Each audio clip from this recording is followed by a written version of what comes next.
කොල්ලෙක් ගේමක් ගහන්න කොච්චර කට්ටක් කනවද කියලා දන්නේ මචං ගේමක් ගහපු එකෙක් විතරයි. රයිට්? ඔය කොහොම අරකයි මේකයි බයිලා කියනුන් ඉන්නව නේද?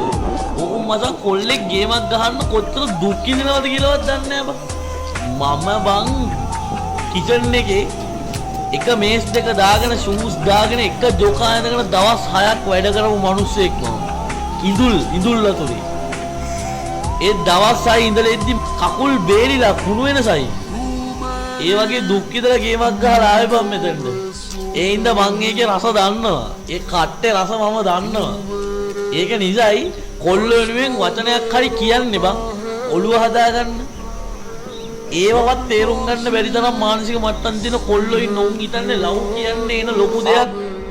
භූමියේ මුට කෙල්ලෙක් දාගන්න බැරි කමට ගෑනු ගැන හිතන්න එපා ජීවිතය හදාගනින් කියලා. උඹලා ගේමක් ගහලා ජීවිතේ හදාගත්ත දවසට ඔය දැන්